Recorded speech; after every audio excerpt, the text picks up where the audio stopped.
हमजा अपना माइक बंद करें और सहर आप भी अपना माइक बंद करें।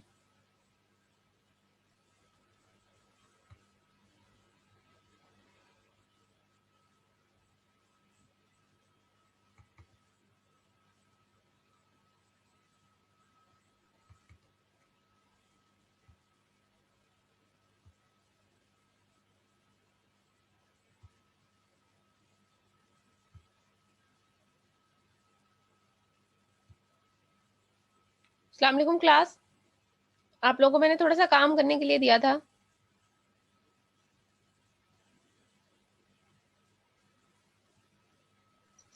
मैम एग्जाम्पल नहीं हुई हमसे। एग्जाम्पल नहीं हुई? क्यों नहीं हुई?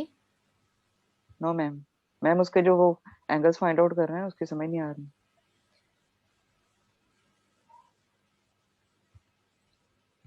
स्क्रीन मैंने शेयर की है, आवाज मेरी आ रही है सबको? यस मैम जी। जी मैम आ रही है। इसमें एग्जाम्पल नंबर 10 है जो आप लोगों से नहीं हुई, मैंने आप लोगों को दी थी। इसमें उसने सिर्फ एक एंगल जो है उसके अकॉर्डिंग रोटेशन की है, एक एक्सिस को फिक्स किया है। मैं ये डिटेल से करवाती हूँ क्योंकि फर्दर इससे रिलेटेड सॉल्व प्रॉब्लम्स भी हैं और अनसॉल्व प्रॉब्लम्स भी हैं। और मैं आप थैंक यू लोगों को मैम। क्लास ये बताती चलूँ, साथ साथ आप लोग प्रॉब्लम्स भी सॉल्व करें, अनसॉल्व और सॉल्व प्रॉब्लम्स, क्योंकि 40 मिनट्स होते हैं। 40 मिनट्स के अंदर मैं प्रॉब्लम्स वगैरह नहीं करवा सकती, आर्टिकल ही डिटेल से समझा सकती हूँ। आप लोग खुद से कीजिए, नहीं होगी कोई भी प्रॉब्लम आ रही है तो आप मेरे से ग्रुप में पूछ लें व्हाट्सएप में, या आप सेपरेट मैसेज करके पूछ लें। और सीआर आपका जो क्वेश्चन है उसको मैं अभी डिटेल से करवाती हूँ, पहले मैं ये डिटेल से करवा दूँ। जी मैम, आपने ये भी एक दो जी जी इसका भी ना एक दो पॉइंट है। ये रात को कर रहा था, मतलब अदनान भाई हम कर रहे थे मैम, 3 बज गए थे ये करते करते। जो L11 है ना, तो क्या इसके रिलेटेड थोड़ा सा मसला आ रहा था कि अगर ये पैरेलल हैं, अक्स हैं, तो एक 1 होता है x3 डैश और OX1 OX3 सॉरी, तो फिर ये क्यों नहीं हुए? ये थीटा ये क्यों हम क्यों नहीं लिखते हुई, हैं? ये ये मैं था बता क्वेश्चन देती इसमें। हूँ सारा डिटेल से। एग्जाम्पल नंबर हमारे पास 10 थैंक है यू जो मैम, मैंने आप आप लोग बहुत को दी अच्छी हैं थी। Ma'am. Let set of axis is OX dash X2 dash X3 dash. ये इनिशियल कोइंसिडेंस है, ये मतलब पहले हमारे पास जो ओरिजिनल हैं वो ये है OX1 X2 X3। हमने इनको रोटेशन फॉर्म में लिया है, तीनों को रोटेट किया है, तो हमारे पास ये कंडीशन आई है OX1 dash X2 dash X3 dash में। मीन जो पहले भी हम करके आए कि एक्सिस जो है वो किस फॉर्म में जो है वो हमारे पास रोटेशन क्रिएट करते हैं। हमारे पास जो कोऑर्डिनेट सिस्टम है X1 X2 X3 उसे हमने K का नेम दिया था, जो डैशेस वाले हैं उसे हमने K डैश का नेम दिया था। इसके बाद फर्दर हमने फिर मजीद रोटेट किया था, उसको डिफरेंट नेम के साथ डिनोट किया था, वो यहाँ पे भी यूज नहीं हो रहा।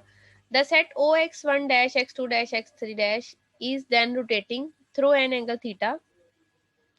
हमने रोटेशन दैट करनी जिसे डैशेस वाले को रोटेट करना है in the positive sense, positive sense में मीन पॉजिटिव डायरेक्शन के अंदर, अबाउट द X3 एक्सिस।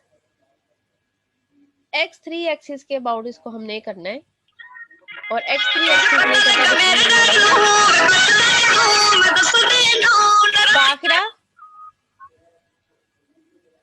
यार, मैम जी, मैम जी रोल नंबर नोट ये करते रहा फाखरा करो। नहीं है कोई। मैम जी ये फाखरा नहीं है, ये है ना उसका मुझे पहले ही मैसेज आ गया कि यार मैम ये मेरे कोई नाम और की ही फेक है। आईडी बनी है। ये कोई फेक आईडी है, कभी मेरे नाम पे आ जाती है, कभी 185 के नाम पे आ चलो जाती मैंने है। उसे डिलीट कर ये दिया, हर लेक्चर में तंग कर।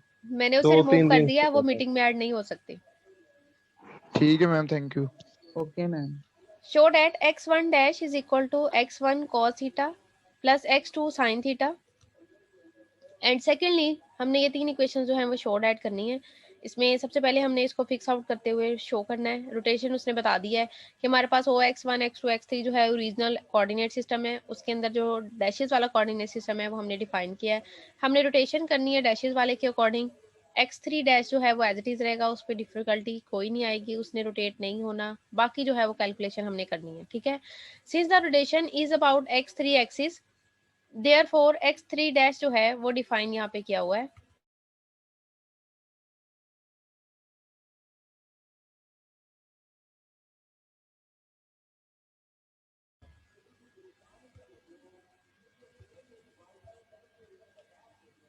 Since the rotation is about x3 axis, therefore x3 dash जो है वो एज इट इज रहेगा, उस पर चेंजिंग नहीं आएगी। x3 के अकॉर्डिंग जब हम कर रहे हैं तो कहता है x3 डैश जो है वो वहीं पे एज इट इज ही रहेगा, उसमें कोई भी चेंजिंग नहीं आएगी। जैसे ही हमने इसको रोटेट किया है, सपोज ये मैंने यहाँ पे एज इट इज फिक्स लिया है, एंगल थीटा के अकॉर्डिंग रोटेट करूंगी तो ये x2 जो है ये कहाँ कन्वर्ट हो जाएगा, यहाँ पे आ जाएगा। सेम उसी एंगल के साथ, एक ही एंगल के साथ मैं इसको कन्वर्ट कर रही हूँ। x1 जो है वो यहाँ पे कन्वर्टिंग होके x-1 आ जाएगा। ठीक है, ये डायग्राम की तो समझ आ गई है कि हमने रोटेशन किस फॉर्म में की है। x3 कहता है फिक्स लेना है हमने, x1 और x2 को हमने रोटेट करना है, सिर्फ एक ही एंगल के साथ दोनों रोटेट होंगे। उसके बाद जो उसने सेकंड वाली फिगर ड्रा किया उसमें x3 को वहां से वैसे ही स्किप कर दिया क्योंकि हमने आगे फर्दर कैलकुलेशन करनी है। आप ये सेकंड वाली ड्रा करें या नहीं करें, इससे कोई भी प्रोसेस पे डिफरेंस नहीं आएगा। ये पहले वाली की रोटेशन क्लियर हो गई है कि हमने एक ही एंगल के साथ पूरा एक्सिस रोटेट किया है, लेकिन x3 पे इफेक्ट कहता नहीं पड़ना चाहिए, वो एज इट इज रहना चाहिए। दोनों सिर्फ जो दूसरे हैं उस पर हमने इफेक्ट लिया। अब इन इफेक्ट्स के अकॉर्डिंग हमने अपनी डायरेक्शन कोसाइन जो है वो कैलकुलेट करनी है। तीनों एक्सिस के अकॉर्डिंग, तीनों एक्सिस ने एक दूसरे के साथ रोटेट होते हुए डायरेक्शन साइन देना है। ये सारा का सारा वर्क जो है वो डिपेंड करता है एंगल्स पे। अब सबसे पहले इनको डिफाइन करने से पहले मैं एंगल डिफाइन करूंगी ताकि फर्दर जो है वो आप लोगों को इजी हो जाए वर्क में। x1 और x2 के अंदर मुझे बताएं एंगल क्या है। मैं डैश की बात नहीं कर रही, मैं सिंपल की बात कर रही हूँ। x1 और x2 के बिटवीन में क्या एंगल है? ये परपेंडिकुलर होते हैं। बिल्कुल मैम परपेंडिकुलर है, थीटा और 90 का एंगल होता है। ठीक है, सिमिलरली x3 ये भी परपेंडिकुलर है। ठीक है, अब जो है x1 डैश और x2 डैश इनके बिटवीन में एंगल बताएं। x2 एंड x1 डैश, ये जो दोनों मैंने हाईलाइट किए हैं, इनके बिटवीन में एंगल बताना है। मैम जी 90। मैम ये भी एक दूसरे के परपेंडिकुलर ही होंगे। बिल्कुल, ये भी एक दूसरे के परपेंडिकुलर है, इनमें भी 90 एंगल ही है। अब ये x1 डैश है और यहाँ से मैं ले रही हूँ x2, इन दोनों के बिटवीन में एंगल बताएं। ये मैम x1 और x2 मैम 90 में से x1 कुछ कम हो रहा है। 90 माइनस थीटा। मैम 90 में से कुछ कम हो रहा है। कम क्या हो रहा है? ये थीटा कम हो रहा है, ये देखें ये थीटा आ रहा है। ठीक है, तो ये बनेगा 90 माइनस थीटा। और अब अगर मैं ले रही हूँ x2 डैश x1, मैम मेरी बात सुने। जी जी मैम ये पहले हम इसे क्लॉकवाइज चलाया है हमने L11 में, अब हम जब L12 ले रहे हैं तो हम इसे एंटी क्लॉकवाइज चला रहे हैं। ऐसा बिल्कुल नहीं है मैम, ये ऊपर पे थीटा कैसे आ मैं गया? सिर्फ इस वक्त एंगल बता रही हूँ, मेरी बात सुने, सिर्फ एंगल्स बता रही हूँ। ठीक है, अभी एंगल्स को करें, उसके बाद मैं बताती हूँ कि उसने किस फॉर्म में इसको। रोटेशन हमने एक ही साइड पे ली है, राइट साइड पे, राइट साइड से मैम। ठीक है, अब सिर्फ मैं एंगल्स पूछ रही हूँ, बाकी डायरेक्शन कोसाइन जो है वो हम बाद में डिस्कस करती हूँ। अब मैंने यहाँ पे हाईलाइट किया x1 और x2 डैश, इनके बिटवीन में एंगल बताएं। किनके बीच में मैम? जिनको मैंने दोनों को इस वक्त हाईलाइट किया हुआ है, x1 है और x2 डैश है, इन दोनों के बिटवीन में एंगल बताएं। हो रहा है 90 प्लस थीटा। 90 प्लस थीटा हो जाएगा मैम। बिल्कुल 90 प्लस थीटा हो जाएगा क्योंकि ये x1 x2 तक 90 है और फिर फर्दर ये इसके अंदर एडिशन हो जाएगी थीटा की। ठीक है, अब x2 और x3 के बिटवीन में कितना एंगल था मेरे पास? 90 का। अब मुझे बताएं कि x2 डैश एंड x3 के बिटवीन में क्या एंगल आएगा? मैम ये माइनस हो जाएगा। 90 माइनस थीटा।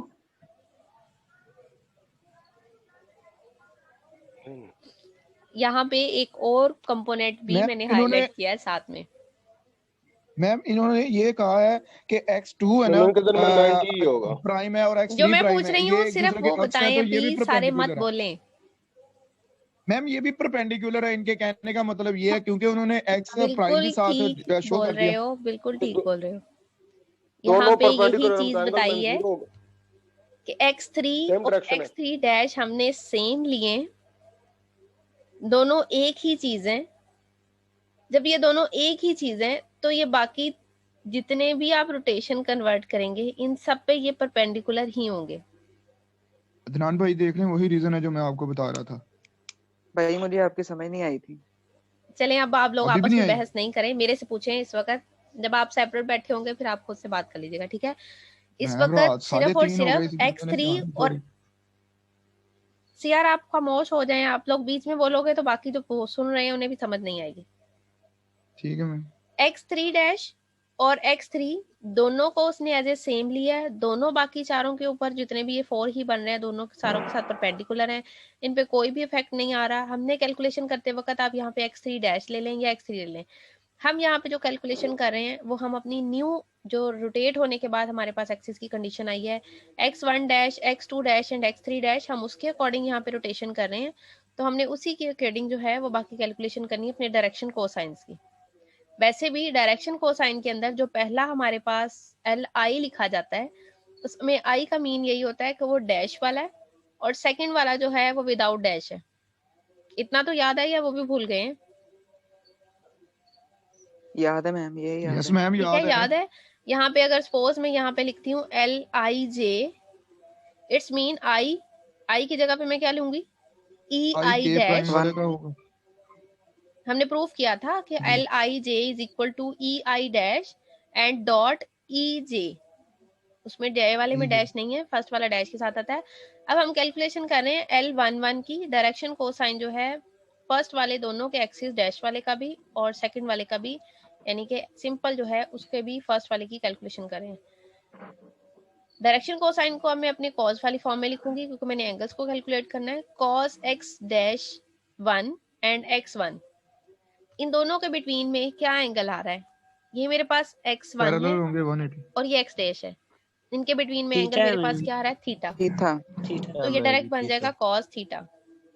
सेकंड पे है L12 बीन x1 डैश, ये मेरे पास है x1 डैश और x2 मेरे पास ये x2 है। इन दोनों के बिटवीन में पहले भी हमने डिफाइन किया 90 माइनस थीटा एंगल आ रहा है, तो ये बनेगा cos 90 माइनस थीटा। इसको आप एज इट इज रहने दें, एज इट इज नहीं रहने देना चाह रहे तो आगे उसको कन्वर्ट कर लें उसकी सिंपल फॉर्म में, ये इक्वल आता है साइन थीटा के। नेक्स्ट पे है L13, अभी हम सिर्फ फर्स्ट वाली जो हमारे पास x1 डैश है उसके अकॉर्डिंग तीनों की कैलकुलेशन करें। x3 के साथ करूंगी तो x3 के अकॉर्डिंग यहाँ पे मेरे पास क्या आएगा? दोनों सेम है x3 और x डैश, तो ये फिर मेरे पास बनेगा 90। तो ये मेरे पास किस कंडीशन में आ जाएगा? cos 90। आप बताएं क्या हुआ है? मैम जो L12 है इसका जरा एंगल समझाइएगा। L12 को रिपीट करूं? किस तरह ना? जी मैम, इसका एंगल नहीं समझ आया किस तरह मतलब लिया है।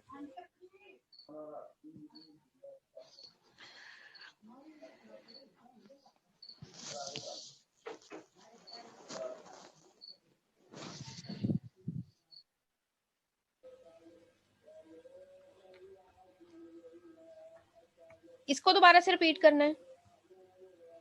Yes ma'am.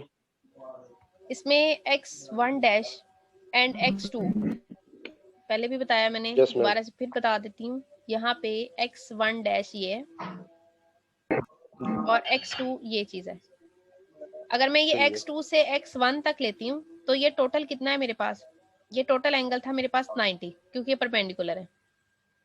अब इन दोनों के दरमियान से एक लाइन है जो कि x डैश 1 है, इसका और इस x2 के बिटवीन का एंगल हमने कैलकुलेट करना है। टोटल कितना था? ये टोटल जो है ये 90 है। 90 के अंदर से थीटा माइनस कर देंगे, ये थीटा, तो मेरे पास इन दोनों के बिटवीन वाला ये जो एंगल है ये यहाँ पे सिर्फ ये वाला एंगल आ जाएगा। तो इट्स मीन क्या एंगल आएगा? 90 माइनस थीटा आ जाएगा। ठीक है? Yes ma'am. अब ये 90 माइनस थीटा की कंडीशन के अकॉर्डिंग आगे फर्दर जो है वो साइन थीटा आ गया। अब इससे फर्दर जो नेक्स्ट है मेरे पास, थैंक यू मैम।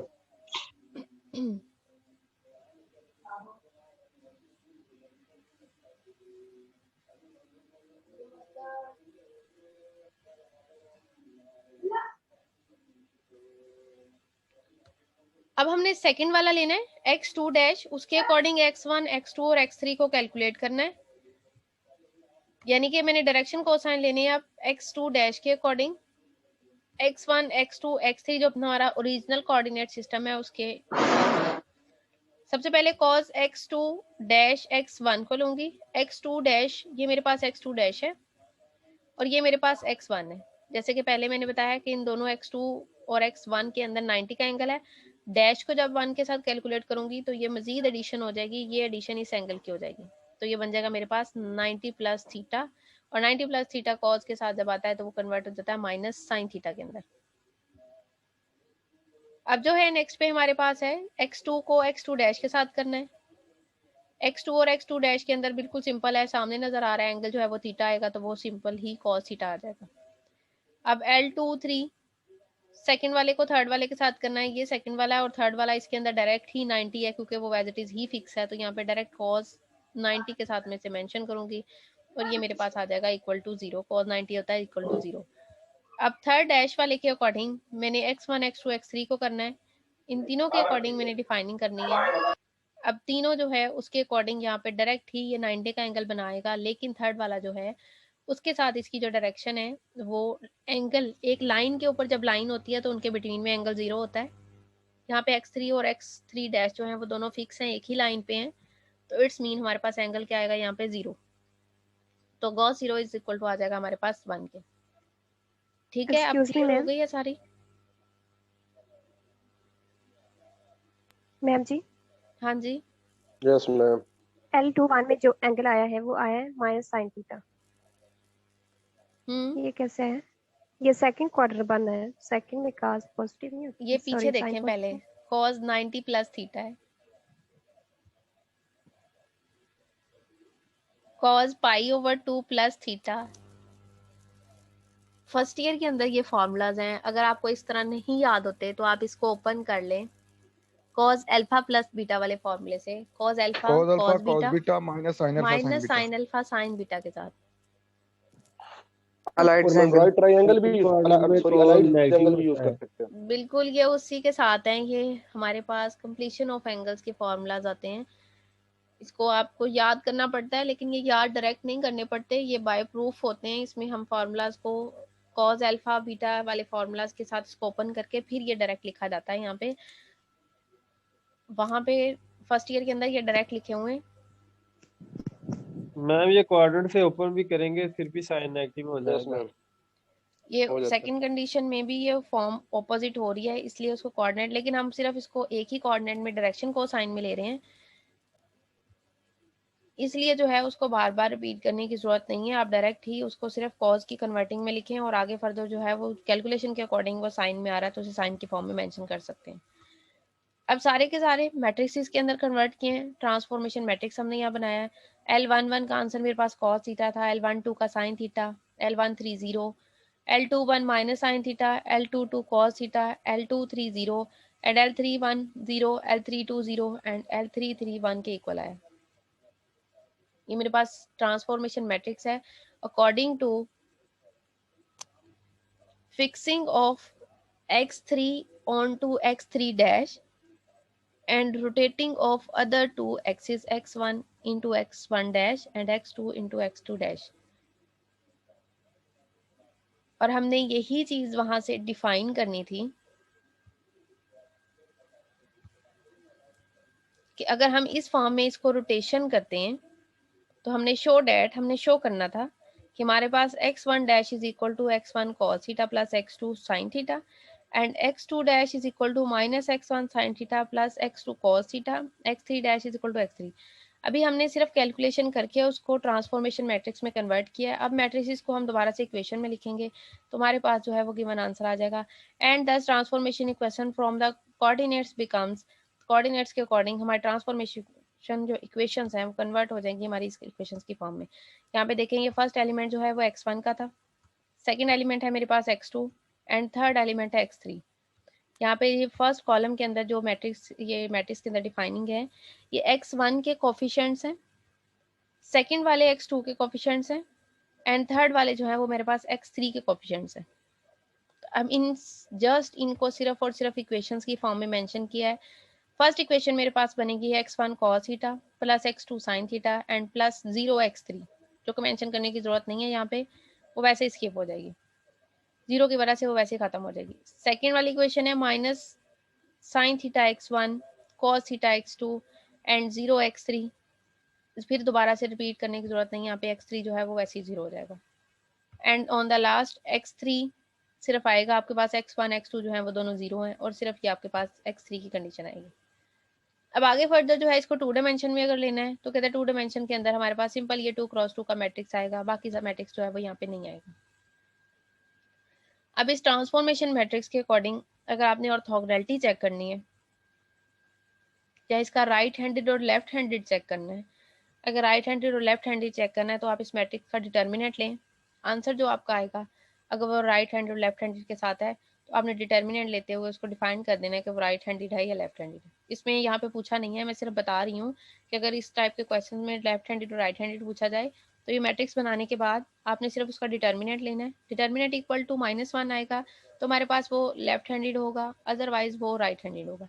अब ये 3 क्रॉस 3 का डिटर्मिनेंट जो है वो किस टाइप में लेना है, ये सीआर ने क्वेश्चन मेरे से पूछा था। सीआर ये 3 क्रॉस 3 का जो डिटर्मिनेंट है ये फर्स्ट ईयर में भी करवाया जाता है, आई थिंक सो के मैट्रिक में भी डिटर्मिनेंट वाले जो मैट्रिक में भी होता है बिल्कुल, क्योंकि वहां पे क्रैमर रूल करवाया जाता है मैट्रिक्स में, और मैट्रिक्स में क्रैमर रूल जो है वो 10 क्लास से स्टार्ट होता है। मैं दोबारा से फिर रिपीट कर देती हूँ कि डिटर्मिनेंट कैसे लिया जाता है। Determinant according to first row या आप एनी रो के अकॉर्डिंग ले सकते हैं एंड बाय एनी ये आता है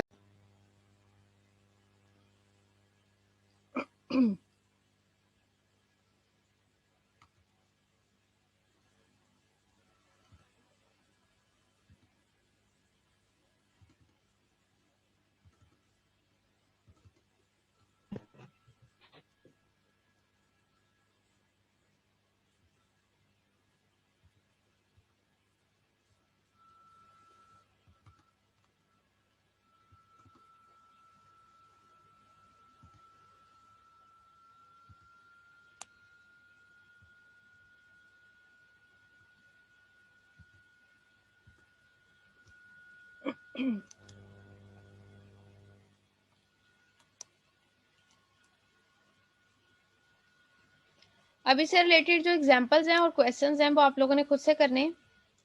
किसी भी क्वेश्चन और एग्जांपल में कोई प्रॉब्लम होगी तो आप लोगों ने मुझे वेडनेसडे को बता देना है। वेडनेसडे तक आप लोगों ने इससे रिलेटेड जितने भी क्वेश्चन और एग्जांपल हैं वो कर लेने।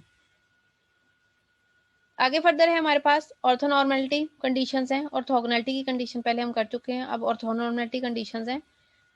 इसमें प्रूफ्स वाइज हैं कि ऑर्थोनॉर्मलिटी की कंडीशंस किस फॉर्म में है।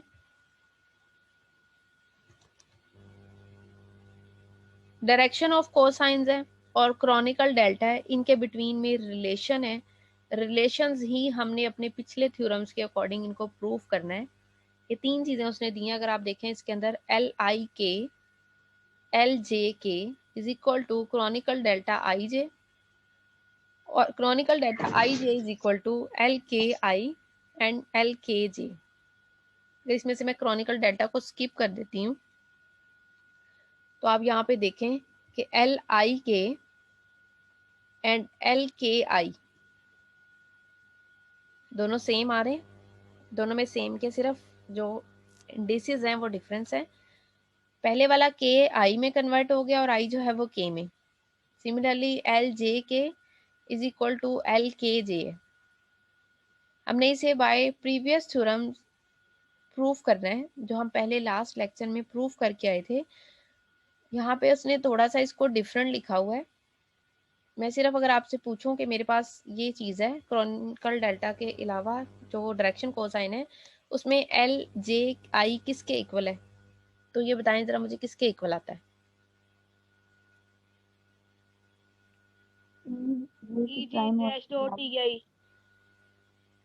आप में से कौन बोला है, मुझे आवाज बिल्कुल स्लो आई है।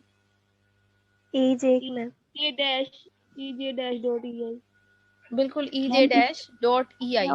अब जो EI उसने राइट साइड पे लिखा है L के साथ, वो कैसे लिखा है? क्योंकि ये हमने ना पीछे थ्योरम किया था। पीछे थ्योरम किया था उससे भी ठीक है, लेकिन यहाँ पर अगर मैं इसको मेंशन करती हूँ, अगर आपके पास ये जो कंडीशन आप लोग मुझे बता रहे हैं LJI बिल्कुल ये कंडीशन ट्रू है कि ये इक्वल आता है ई जे डैश। मैम वो डमी इंडेक्स को निगलेक्ट कर रहा है। नो नो नेग्लेक्ट नहीं करना, डॉट साथ में आता है यहाँ पे ई आई। फर्दर मैंने अपना ई आई कन्वर्ट करना है एल के साथ, तो मैं बोथ साइड पे ई आई के साथ डॉट प्रोडक्ट लूंगी। डॉट प्रोडक्ट से ये ऑटोमेटिक कन्वर्ट हो जाएगा। समझ आई है इसकी या नहीं आई? नहीं आई मैम। नहीं मैम। इतनी छोटी सी बात है जो आप लोग को समझ नहीं आ रही। हमें बढ़िया बढ़िया आती है। आप लोग को बहुत बड़ी बड़ी बातें समझ आती हैं। अच्छा मेरे पास इस वक्त फिर कॉपी पेंसिल है, ठीक है, मैं इसको वर्ड की फाइल में टाइप नहीं कर रही, मैं आप लोगों को ग्रुप में सेंड करूंगी। सबके पास व्हाट्सएप तो चल रही है ना? जी मैम।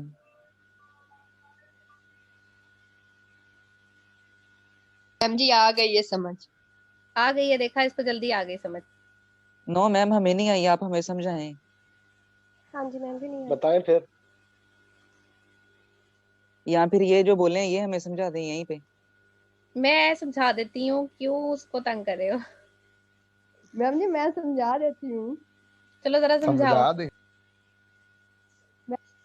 अगर हम लिखे ना ए जे डैश एक साइड पे लेफ्ट साइड और दूसरी मैम आप साइड इनको पे, बॉल पेन दे सकते हैं, ये नीचे बहन बॉल पेन शो हो रही है, आप इसे यूज करें।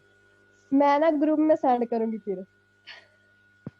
नहीं अपनी स्क्रीन पे क्लिक करें ना, नीचे बॉल पेन शो हो रही है आपको, वो आप यूज करें। आप लोग अपने जरा ग्रुप्स में देखें,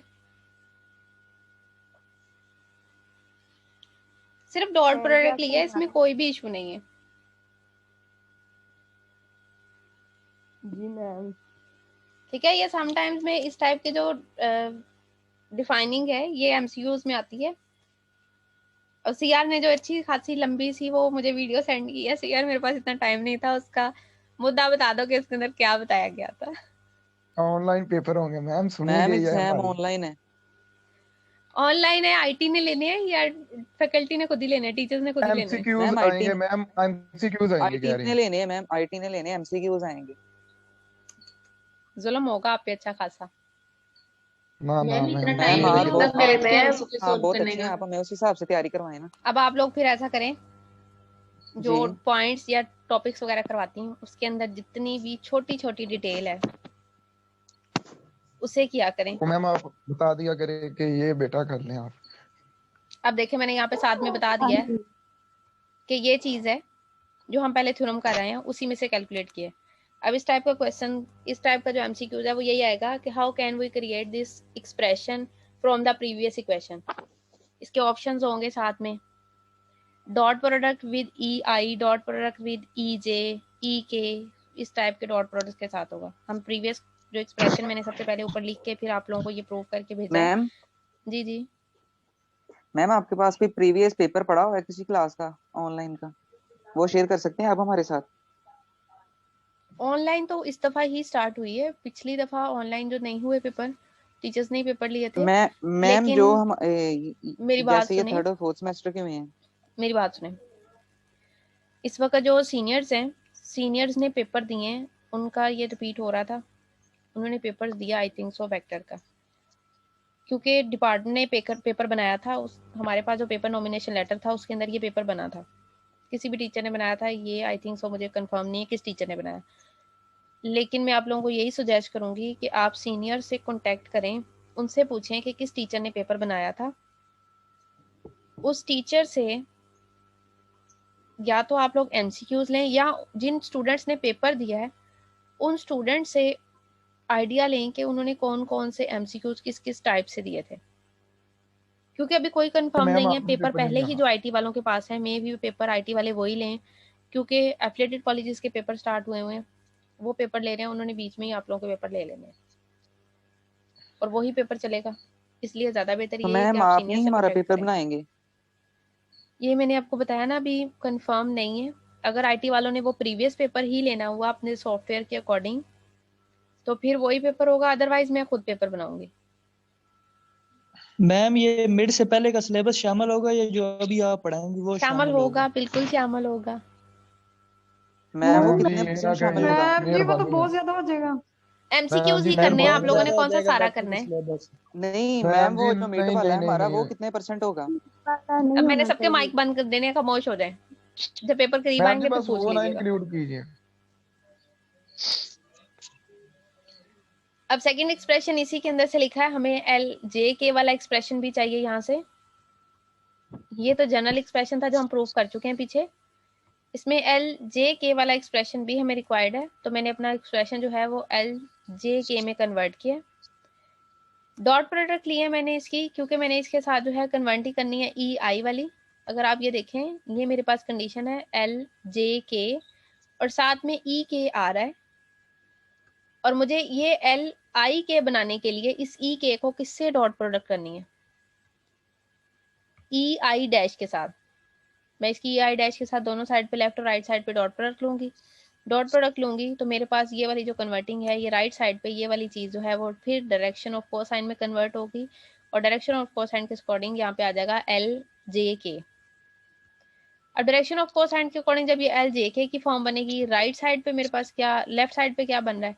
ये क्रॉनिकल डेल्टा बन रहा है। क्रॉनिकल डेल्टा के अकॉर्डिंग ये मेरे पास बन रहा है डेल आई जे, और बाय एक्सप्रेशन 1 and 2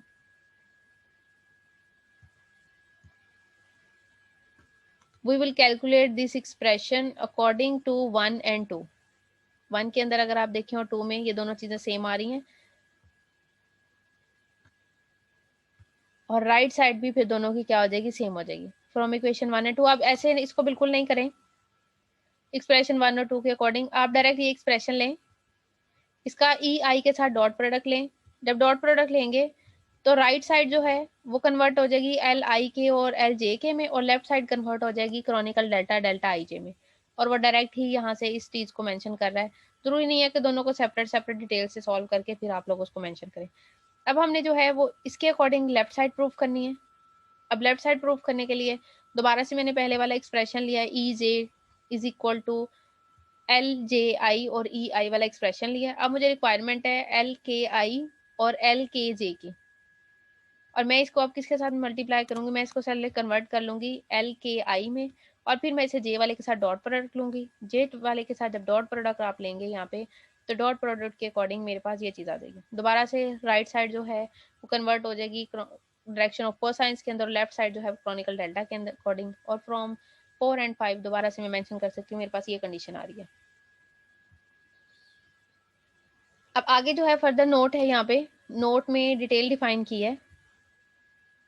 यहाँ पे मुझे इंडिसेस की कंडीशन बताएं, कितने इंडिसेस हैं और इनकी क्या डायरेक्शन है।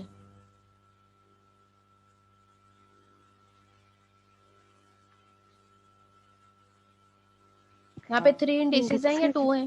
3 टाइप के, 3 हैं, आई जे एंड के।